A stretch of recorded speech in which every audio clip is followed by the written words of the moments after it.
ওয়াল্লাহি বিল্লাহি তাল্লাহি আল্লাহর জাত ও সিফাতের কসম, আল্লাহর কোরআন আমার হাতে, ফেরেশতাগুলো আমার আমলনামা লিখছে। আল্লাহর নামে কসম করে যদি কসম সত্য না হয় তার কাফারা দিতে হয়। আমার কাফারা দিতে হবে না, যেটা সত্য আমি সেটা আপনাদের সামনে বলছি। আমি যখন আল্লামা সাঈদীর কবরের পাশে জিয়ারতে দাঁড়িয়েছি, আমার নাকে এমন একটা সুঘ্রাণ এসেছে, পৃথিবীর জমিনে কত জায়গায় গেলাম এই সুঘ্রাণ কোনোদিন আমার নাকে আসে। আমার গাড়িতে আমার বন্ধুকে একটা আতর দিচ্ছিলাম, আল হারামাইন থেকে আতরটা কেনা ৭,০০০ টাকা দাম একটা আতরের দাম। আমি ১০,০০০, ১২,০০০, ১৫,০০০, ২০,০০০ টাকার আতর ব্যবহার করি, আল হারামাইন ব্র্যান্ডের আতর ব্যবহার করি। এত সুঘ্রাণ যুক্ত সুগন্ধি যুক্ত আতর ব্যবহার করি, গোটা পৃথিবীর কোন জায়গায় এই সুঘ্রাণ আমার নাকে আসে নাই। আল্লামা সাঈদীর কবরের পাশে দাঁড়ানোর পরে নাকে যে সুঘ্রাণ এসেছে এটা পৃথিবীর কোথাও আমি পাই নাই।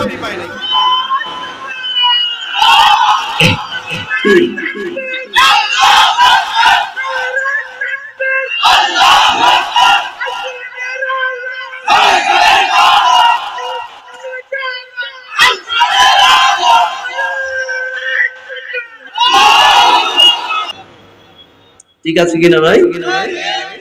আল্লামা শাহ আহমদ শফী রাহমাতুল্লাহি আলাইহি মারা গেছেন। বাংলাদেশের এমন কোন থানা ছিল না, জেলা ছিল না, এই থানা আর জেলা থেকে গাড়ি করে করে রিজার্ভ করে জানাজা পড়তে চট্টগ্রামের হাটাজারিতে যায় নাই। ঠিক না জোরে বলেন? লক্ষ লক্ষ মানুষ হাটাজারিতে জানাজায় হাজির হয়ে গেছে। আল্লামা জুনায়েদ বাবনগরী মারা গেছে, লক্ষ লক্ষ মানুষ জানাজায় হাজিরা দিয়েছেন। আল্লামা নূর হোসেন কাসিমি মারা গেছেন, লক্ষ লক্ষ মানুষ জানাজায় ঢাকা শহরে হাজিরা দিয়েছেন। মুফতি আমিনী মারা গেছেন, লক্ষ লক্ষ মানুষ জানাজায় হাজিরা দিয়েছেন। শাইখুল হাদিস আল্লামা আজিজুল হক রাহমাতুল্লাহি আলাইহি মারা গেছেন, লক্ষ লক্ষ মানুষ জানাজায় হাজিরা দিয়েছেন। চরমোনাই পীর সাহেব মারা গেছেন, লাখ লাখ মানুষ জানাজায় হাজিরা দিয়েছে। আর সারসিনের পীর সাহেব মারা গেছেন, লক্ষ লক্ষ মানুষ জানাজায় হাজিরা দিয়েছেন। ফকিহুল মিল্লাত মুফতি আব্দুর রহমান রাহমাতুল্লাহি আলাইহি মারা গেছেন, লক্ষ লক্ষ মানুষ জানাজায় হাজিরা দিয়ে দিয়েছে। এই জামানার সবচেয়ে মাজলুম আলেমে দ্বীন মুফাসসিরে কোরআন 50 থেকে 60 বছরের মুফাসসির আল্লামা দেলাওয়ার হুসাইন রাহমাতুল্লাহি আলাইহি মারা গেছেন। আল্লামা দেলাওয়ার হুসাইন সাইনি মারা গেছেন। জালিমের দলেরা জানাজাটা ঢাকায় পড়তে দেয় নাই।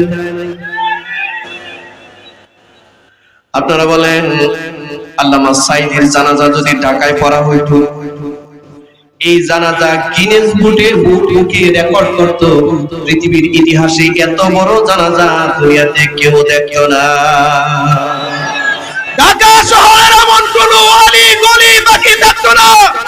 লক্ষ লক্ষ তাওহীদি জনতা, ইসলাম প্রিয় জনতা, কোরআন প্রিয় জনতা আল্লামাকে শেষ বিদায় দিত জানাজার নামাজ পড়ে। ঠিক কিনা জোরে বলো? ওরা জানাজাটা পর্যন্ত করতে দিল না। এটাকে বলে বাকি সীমা লঙ্ঘন। একটা কথা আপনাদেরকে বলি, ও আল্লাহর বান্দারা, জানি না জীবনে আর দেখা হয় কিনা আপনাদের সাথে। আমি আপনাদেরকে একটা কথা বলে বিদায় নিতে চাই। আল্লাহর কসম বন্ধু, 50 থেকে 60 বছরের একজন মুফাসসির না, তোমরা তাকে চোর বানাইছো, তোমরা তাকে রাজাকার বানাইছো, তোমরা তাকে ধর্ষণকারী বানাইছো, তোমরা তাকে জুডিশিয়ারি কিলিং করে হাসপাতালে লোকটারে হত্যা করে, ঠিক না? বিচারিক হত্যা করেছো এরকম একজন আলেমকে, এরকম একজন যুগ শ্রেষ্ঠ মুফাসসিরকে তোমরা হত্যা করেছো।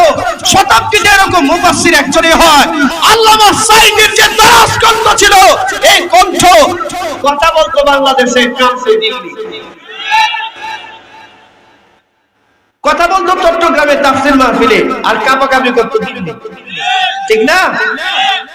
তোমরা দিল্লির প্রেসক্রিপশনে একজন মুফাসসিরকে হত্যা করেছো, যেই লোকটা হাতে হাত রেখে হাজার হাজার মানুষ কালিমা পড়ে গেছে। কত বেদিন মানুষ সুপথে চলে আসছে, ঠিক কি না? আমার প্রিয় ভাই, আমার পিরোজপুরে একটা মাহফিল ছিল, পিরোজপুরে হযরতের এলাকায়। ঢাকায় তো জানাজা পড়তে দিল না, দাফনও করতে দিল না, পাঠায় দিল কই?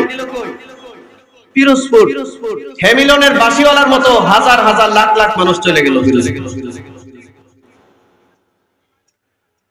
যারে আল্লাহ কবুল করে নেয় তোমরা জুলুম করে ঠেকাইতে পারবে না, ঠিক কিনা জোরে বলেন। এ ভাই, আপনাদের কাছে এই কথাটা বলে যাই, শুনুন, হয়তো আপনার বিবিকে তালাক খুলতেও পারে আমার এই কথা।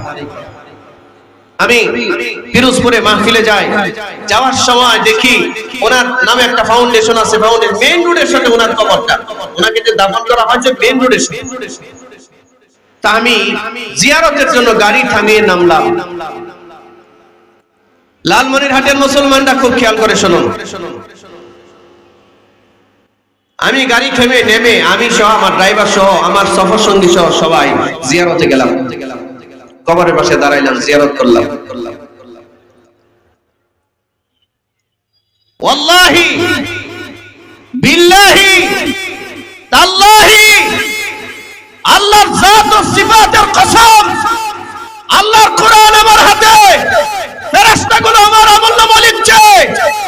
আল্লাহর নামে কসম করে যদি কসম সত্য না হয় তার কাফারা দিতে হয়, আমার কাফারা দিতে হবে না। যেটা সত্য আমি সেটা আপনাদের সামনে বলছি। আমি যখন আল্লামা সাঈদীর কবরের পাশে জিয়ারতে দাঁড়িয়েছি, আমার নাকে এমন একটা সুঘ্রাণ এসেছে, পৃথিবীর জমিনে কত জায়গায় গেলাম এই সুঘ্রাণ কোনোদিন আমার নাকে আসে। আমার গাড়িতে আমার বন্ধুকে একটা আতর দিচ্ছিলাম, আল হারামাইন থেকে আতরটা কেনা ৭,০০০ টাকা দাম, একটা আতরের দাম। আমি ১০,০০০, ১২,০০০, ১৫,০০০, ২০,০০০ টাকার আতর ব্যবহার করি, আল হারামাইন ব্র্যান্ডের আতর ব্যবহার করি। এত সুঘ্রাণ যুক্ত সুগন্ধি যুক্ত আতর ব্যবহার করি, গোটা পৃথিবীর কোন জায়গায় এই সুঘ্রাণ আমার নাকে আসে নাই। আল্লামা সাঈদীর কবরের পাশে দাঁড়ানোর পরে নাকে যে সুঘ্রাণ এসেছে এটা পৃথিবীর কোথাও আমি পাই নাই।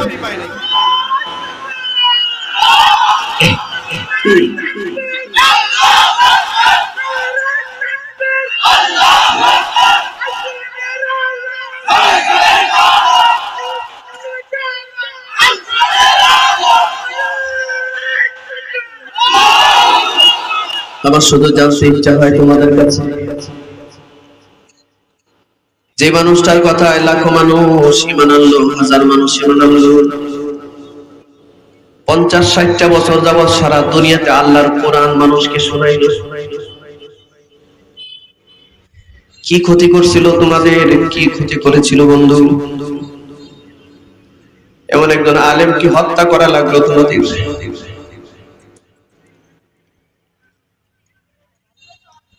এমন একজন ওলিকে তোমরা হত্যা করলে। সব দেখেন আল্লাহ, সব দেখেন আল্লাহ। এদেশের কোটি কোটি মানুষের হৃদয়ে আল্লামা সাঈদী ছিল, আছে, থাকবে। তোমাদের মতো জালিমরা থাকবে না। তোমরা তো নাই, আরো থাকবে না তোমরা, ঠিক কিনা জোরে বলে। আল্লাহ তাআলা আল্লামা সাঈদী রাহিমাহুল্লাহ পরকালীন মর্যাদা আরো বুলন্দ করুন। আল্লাহ জান্নাতে সর্বোচ্চ মাকাম দান করুন। সম্মানিত ভাইয়েরা আমার, আপনাদের কাছে আরজ রাখতে চাই, আল্লামা সাঈদী রাহমাতুল্লাহি আলাইহি সহ মুফতি আমিনী রাহমাতুল্লাহি আলাইহি সহ সবাই সারা জীবন আমরণ সংগ্রাম করে গেছেন আল্লাহর কোরআন দিয়া ইনসাফ ভিত্তিক একটা সমাজ ব্যবস্থা যেন চালু হয়, ন্যায়পরায়ণের সমাজ ব্যবস্থা যেন চালু হয়। আমরা হয়তো আল্লামা সাঈদী হতে পারবো না, কিন্তু যেই পথে সারা জীবন তারা জীবন দিয়ে গেছেন আমরা ওই পথটা ধরতে পারবো না। কারা কারা প্রস্তুত আছে? পারবো তো ইনশাআল্লাহ, পারবো তো ইনশাআল্লাহ। আল্লাহ সুবহানাহু ওয়া তাআলা বলেন, ইন্নাল্লাহা ইয়া'মুরু বিল আদলি ওয়াল ইহসান। শোনো, আমি আল্লাহ আদেশ দিচ্ছি, এক নম্বরে ন্যায় বিচারের, ন্যায় বিচার প্রতিষ্ঠা করো। ব্যক্তি জীবনে ন্যায় বিচারক হও। তোমার বন্ধের হক মেরো না, তোমার ভাইদের হক মেরো না, তোমার প্রতিবেশীর সীমানা দখল করো না, টেন্ডারবাজি করো না, মানুষের উপরে জুলুম আর নির্যাতন করো না। জুলুম আর নির্যাতন করে হাজার রাকাত নামাজ পড়লেও কোনো মূল্য আল্লাহর কাছে নেই। দুই নম্বরে ওয়াল ইহসান, মানুষের প্রতি দয়া করো, দয়া। ইহসানের ব্যাখ্যা করলে 3 ঘন্টার দরকার, সময় নাই। 3 নম্বরে আল্লাহ বললেন ওয়া ইতাইদিল কুরবা, আত্মীয়তার সম্পর্ক রক্ষা করো। এই 3টা হলো আদেশ। ওয়ায়ানহা, এবার আল্লাহ নিষেধ করছেন আনিল ফাহশা, নির্লজ্জতা, বেহায়াপনা থেকে নিজেকে বিরত রাখো। ওয়াল মুনকার, যত নিষেধাজ্ঞা আছে, যত হারাম কাজ আছে, যত ধরনের পাপাচার আছে, সব পাপাচার পরিহার করো। 3 নাম্বার ওয়াল বাগি, যত রকমের অত্যাচার, অনাচার আর সীমা লঙ্ঘন আছে, এই সীমা লঙ্ঘন করা থেকে নিজেদেরকে বিরত রাখো। এটা যদি করো, আমি আল্লাহ ওয়াজ করছি, ইয়া'যুকুম লা'আল্লাকুম তাযাক্কারুন। আমি আল্লাহ তো তোমাদেরকে ওয়াজ করলাম, আপনারা কারা কারা প্রস্তুত আছেন আল্লাহর এই ওয়াজটা নিজের জীবনে ধারণ করবেন? প্রস্তুত আছেন তো ইনশাআল্লাহ?